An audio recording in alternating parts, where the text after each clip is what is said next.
Welcome to the first of many informative, even provocative discussions planned for you in BTEC's new speaker series. We have a particularly timely program tonight, and knowing our inaugural speaker as I do, it will be informative and even provocative. But first things first. BTEC is a community-founded and community-based organization.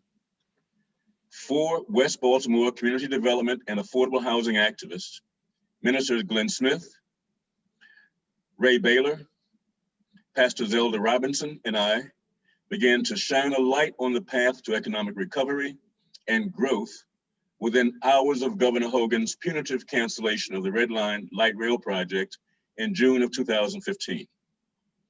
Economic recovery, growth, development, and the need to examine our transportation policies are the subjects of tonight's conversation, led by Chris Leinberger, a distinguished Brookings Institute academic and scholar, an innovative real estate developer, author, urbanist, and professor at the George Washington University. But I assure you, Chris's discussion and perspectives on development, affordable housing, and transit policy are more impressive than his resume. We are also honored to entrust the management of our event tonight to Claudia Wilson Randall, the Executive Director of the Community Development Network of Maryland. CDN is also seeking answers for its constituents.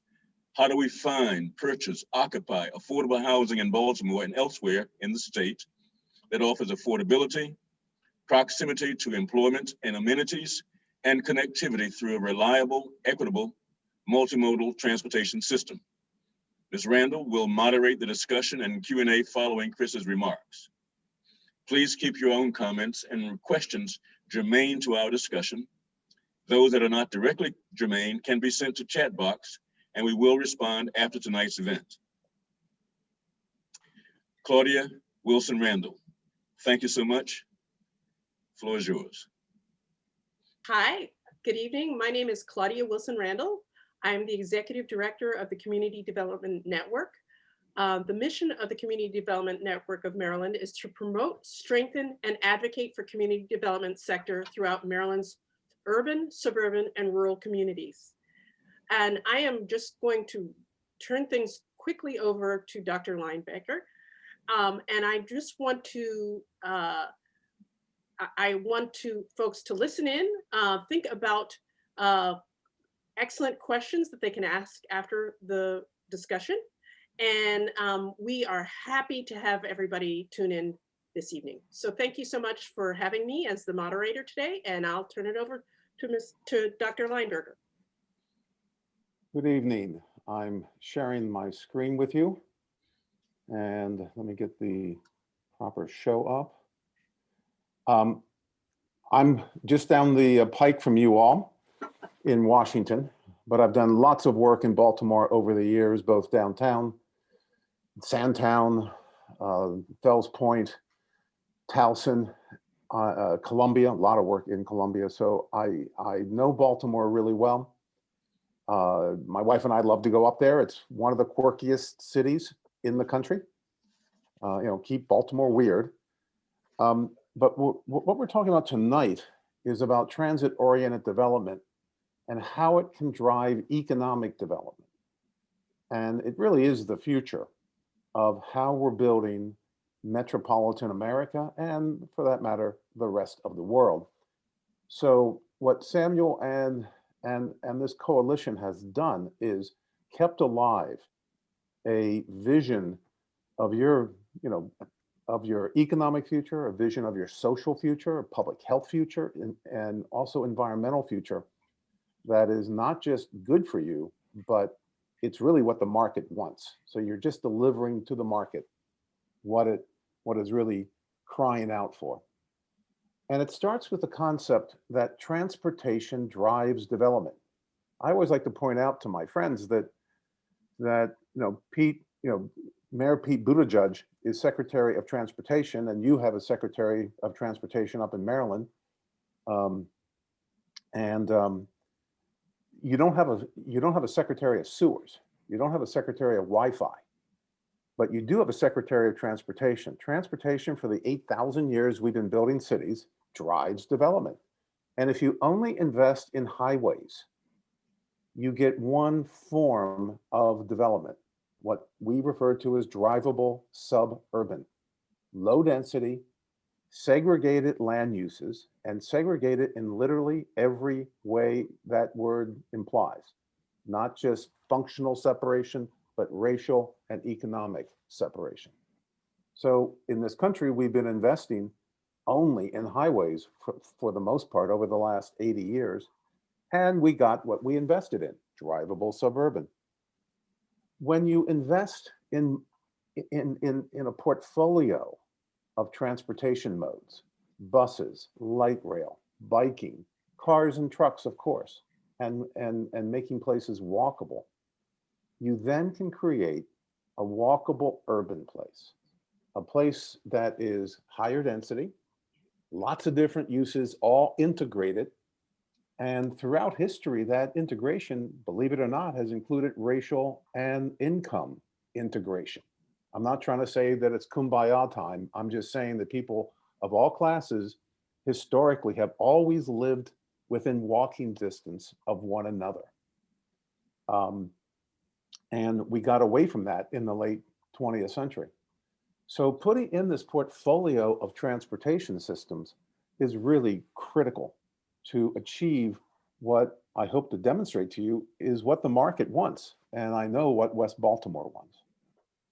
So there's a corollary to transportation drives development. And I think Governor Hogan probably does not know this. And that is that we don't build transportation systems with the goal of moving people. We build transportation systems with the goal of economic development. The means is by moving people. So all these transportation engineers are just so focused on the means, they have forgotten what the goal is. So let me lay out for you how we've been building our metropolitan areas over the last 80 years. And it's the same model in all 384 metro areas in the country. And this is also, you can apply this to Western Europe and to Australia, to Canada, that if you know 3 things about a metropolitan area, you can pretty much figure out how it's been growing over the last 80 years.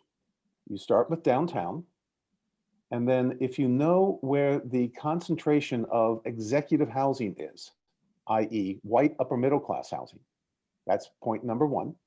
You know where the local minority housing concentration is, tends to be on the other side of town. It could be, just 90 degrees away, depending on topography, but generally it's that they're on the opposite sides of downtown. And then you know where the freeways were built, which is a political decision as much as anything else, as you all know. Then you will know where is the favored corridor, the favored 90-degree arc coming out of downtown, which is where almost all job creation has been in the late 20th century. And that job concentration has gone out into the favored corridor close to where the bosses live. So this has been a driving function for every metropolitan area. So when you go across the country, Seattle's favored quarters to the east. Now, of course, topography plays a role. You can't go to the west unless you want to tread water all the time. But Phoenix's goes to the northeast. Atlanta goes to the north. Dallas's goes to the north and northwest. These are the favored quarters of where the job growth has gone, and it has kept on going further and further out. And in DC, of course, it goes to the northwest. In Baltimore, it goes to the north. So this is how we've been building our cities, and it has significant influence, especially towards the end of the 20th century, when we went into exurbia and what was referred to as edge city, or now referred to as edgeless cities. And these are 20, 30, 40 miles away from the concentration of minority housing. And it becomes virtually impossible to get to where the jobs have been created. Well, that was the late 20th century model. And let me show you how it plays out in DC, because the interesting thing about DC is it's the model of this transit-oriented development that we're talking about this evening. And what we have found is, and again, the favorite quarter in DC goes up through Montgomery County, out through Arlington County, Fairfax County, and out to Loudoun County. And of course, Prince George's County is on the wrong side of the tracks, on the other side of where most of the job growth is going. Well, DC became the model for transit-oriented development in this country. There are so many lessons to be learned from just hopping on a metro and pop up at a number of the stations and you'll see the future. And we now know that there's a lot of different forms that transit-oriented development takes. It starts with downtown and the revitalization of downtown DC, which was just a marvel. 25 years ago, downtown DC was dangerous, dirty, and dull. 70 surface parking lots. Today, it has zero rate. Good folks. So I'm going to go back to the custom show. If you don't know about custom show in PowerPoint, it's a really great function. So we go to Washington, downtown, and this is particularly important for West Baltimore. One of the biggest moves over the last 20 years, and it's going to be a powerful force in the future, is the redevelopment of downtown adjacent places surrounding the downtown. This is what Fells Point is doing. This is what's happening to the south and west and north of downtown Baltimore. And we're seeing this throughout the country where these downtown adjacent places, almost all transit served, are becoming great walkable urban places, lots of economic development. And then this also is something that's very important, that we also see the development of urban commercial. This would be Columbia Heights, Petworth. This would be H Street Northeast. These are places that had been abandoned by the mainstream capital and development community and by the city, quite honestly. And they just were limping along, and now they're seeing billions of dollars of new investment coming into these urban commercial places. Then, of course, we move out to the suburbs, and you can see that suburban town centers, these blue, this is Fairfax and Rockville and Silver Spring. These are places that were not connected to the metropolitan area. 100 years ago, they were small towns, kind of farm to market towns. They got swept into the metropolitan area with sprawl. Then they economically went downhill because nobody wanted walkable urbanism in the late 20th century. And the last 20 years, they've exploded with growth. So these are suburban town centers. This would be like Towson. This is going to be a major force in the suburbs, which is the redevelopment of business parks, regional malls, edge cities. We're seeing this throughout the country. About half of all regional malls are going to go down over the next decade. And a lot of the business parks are already scraping the bottom. They'll get redeveloped into walkable urban places. And then finally, there'll be a few greenfield and brownfield sites. So here in DC, there'll be greenfield sites such as Reston Town Center, which is sort of the granddaddy of greenfield development in this country, but also brownfield sites, such as what is newly christened National Landing, which is where Amazon's HQ2 is. But also we've got one that I think is really impressive, which is National Harbor, which is now basically downtown South Prince George's County. So when you layer on top the favored quarter, you can see that much of the early walkable urban development in the early 21st century went into the favored quarter as well. But also take a look at something that's happening here in DC that is just miraculous, which is that the favored quarter is expanding to the northeast, into Prince George's County, and into the southeast, such as National Harbor. So New Carrollton and Silver Spring, and again, National Landing, and all the downtown adjacent stuff to the southeast, getting into Anacostia.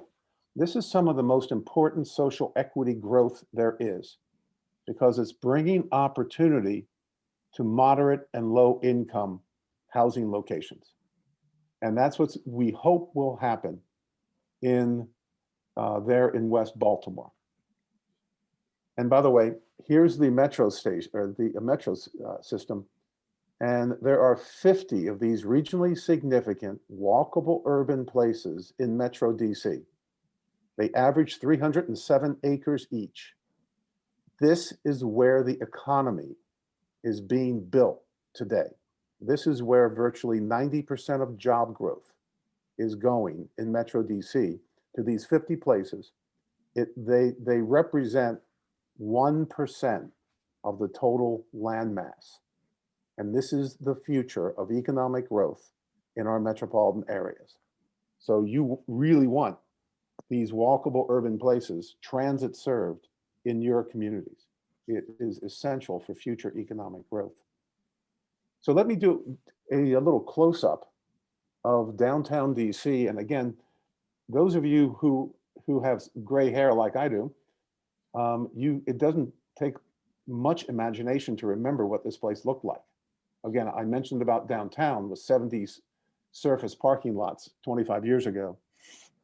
And a bit of a scary place. I would go there at night, and you'd be looking over your shoulder all the time. And today it's just this economic dynamo. Again, it's got to recover from the pandemic, but we have no doubt that it will. Back 25 years ago, only DuPont Circle really had any sort of economic growth to it, and that was not so great. We think of DuPont today as having 40 restaurants. Back 25, 30 years ago, it had 4. And it was, again, not an overly safe place. But now look at, Foggy Bottom, the West End, the South Federal Complex, Capitol Hill, NOMA. These have all been places that developed between, starting in 2000, going to 2010, Capitol Riverfront. But then look at the rest of these walkable urban places that have emerged. It's just remarkable how these places just continue to emerge as centers of economic growth. And it's 360 degrees around downtown. And again, so here's Capitol Riverfront, which this was a light industrial area. Very low, they would store gravel down here 20 years ago. They would park buses for Metro down here. Today, there is 42,000 jobs. There's lots of restaurants, and it's one Metro stop away from Anacostia in Ward 8. And now Anacostia is beginning to attract jobs. So this is a great model to learn from, and that the entire country is in fact learning from. So now I'd like to show you some of those models that are in the non-favored quarter. And I mentioned National Harbor. I don't know how many of you have been down there, but the harbor itself was made by dredging sand that became the concrete that built the Pentagon. And that's why there is a harbor there at all. And it has created a very mixed income, highly racially mixed. And as I say, this is Prince George's downtown. There's about 40 restaurants, and you can get housing. These townhouses, brand new townhouses, cost 1/3 the price of a downtown, or of a DuPont Circle townhouse. And it's just some really high quality walkable urbanism. Now, it does not have transit yet, but it's what's known as transit ready. That at some point we're going to get a beltway of transit around DC. And when Paris Glendening was governor, Paris guaranteed and made sure that the Wilson Bridge, we have to change that name, but the Wilson Bridge would be able to have space for Metro Rail. And that will then tie in National Harbor to the rest of the system. Here's Silver Spring. This is, as I said earlier, the most racially integrated place in the country. Roberto Rodriguez is the place manager there. He is just a joyful fellow, used to be a community organizer. And I kept on kidding him that now he's working for the man for all these real estate owners. And he said, I love it. I've never built a sense of community like I can build in Silver Spring. I mentioned Capitol Riverfront. And again, this place there's a public housing project there back 25 years ago that in the previous year, there were 19 murders at the public housing project. And it was scraped and a Hope 6 project was put in place. The residents that lived there 25 years ago live there still in the Hope 6 project. And it is a very popular place for kids from throughout the district to come to the water parks, to get down to the Anacostia River, which is actually becoming swimmable. In certain spots, and eventually it'll be back. Here's another downtown adjacent place, which is northeast of downtown, called NOMA. And this also was an abandoned place. And it's also transit served. And it's just north of Union Station. And then all surrounding NOMA, you have the Union Market area, which is exciting to see. And you have H Street Northeast. We are just seeing development in places that nobody ever thought possible. So the thing about this development, of course, is that it's not cheap. It's all brand new construction. And the market has pushed the price up really high. So what does that mean for social equity? That's always the question that people raise. And we did a study up in New York, at Metropolitan New York, looking at what is the impact of metropolitan growth on households making 50% of the area median income. So this is, in New York, that would be like about $35,000 per year for a household. So imagine, a mom, a couple kids, $35,000 per year. It doesn't look so good, right? We compared the walkable urban places. We call them walk-ups and walkable neighborhoods. We don't have time to go into the details of that. To drivable suburban locations. And again, focusing on low-income households making 50% of the area median income. And we track the two most costly items in the household budget. Number one is housing costs. And number two is transportation costs. And the thing that we find is that there's a tremendous savings for this 50% AMI household in transportation. And we see this throughout the country. When you have a portfolio of transportation systems, you don't have to invest in a fleet of cars. And that fleet of cars occupies, on average, 25% of household income. The thing about owning a car, it always depreciates and it always breaks down at the wrong time. And you keep on having to pay insurance and park it and maintain it, as well as pay off the debt on it. But if you don't have to invest in that fleet of cars, you have a much lower cost of transportation for that household. Then the other thing we learned in New York is this is what happens when you invest heavily in a conscious, affordable housing strategy.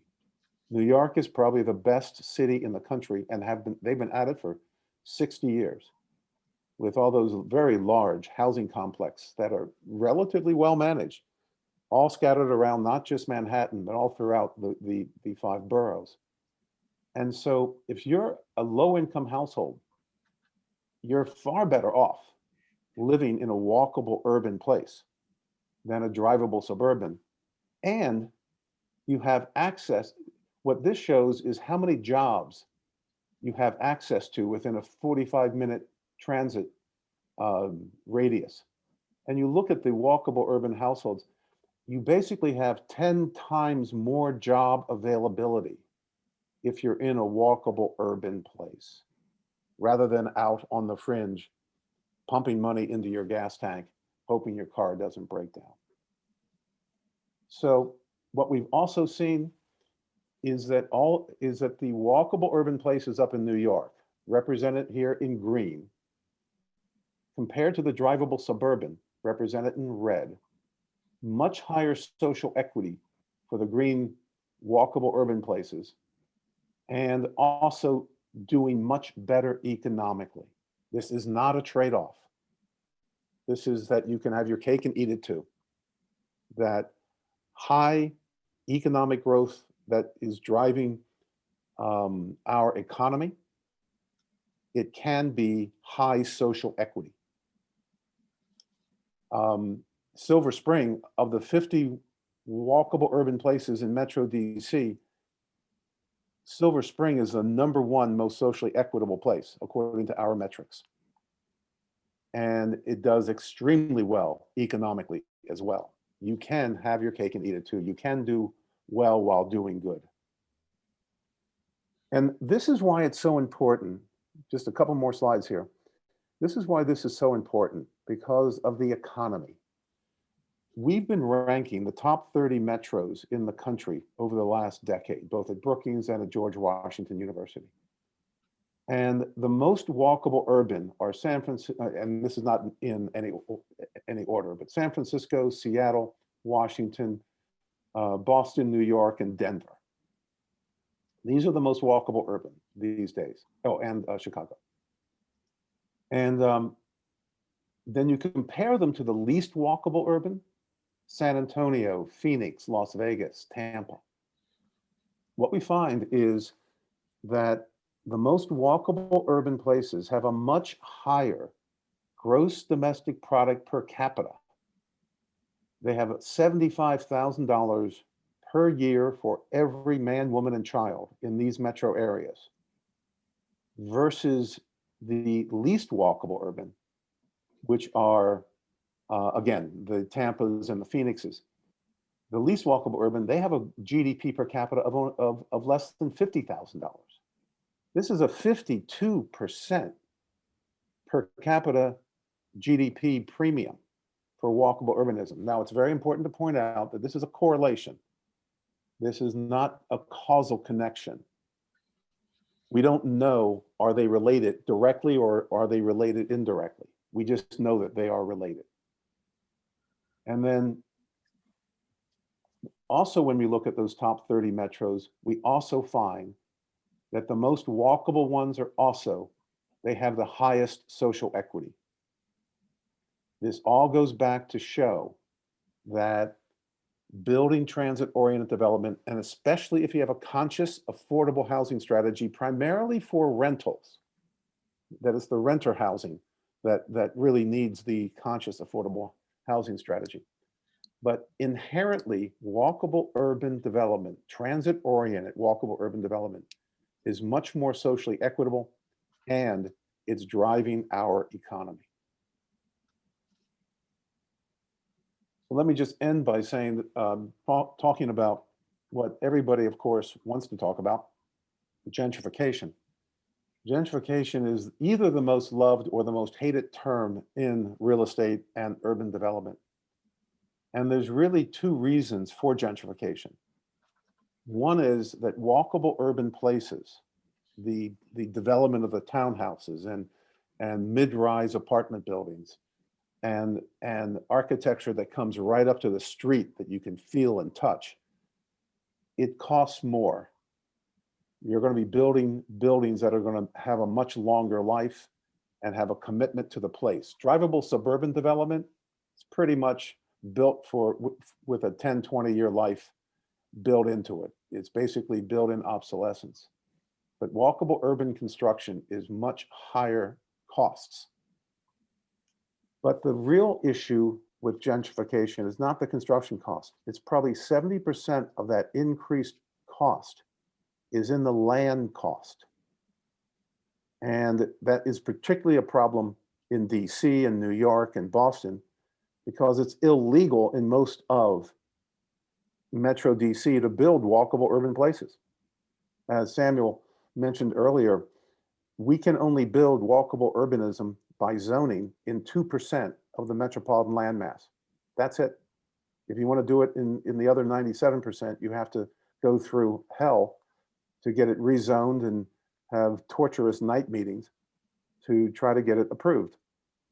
And that has driven up the price of land artificially.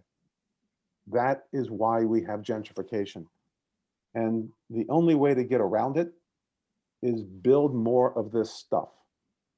And since transportation drives development, that's a key factor in making walkable urbanism, which is what the economy is demanding and what social equity demands. That building rail transit and then developing around the stations is one of the greatest things we can do for the economy, for social equity, for public health, and for climate change.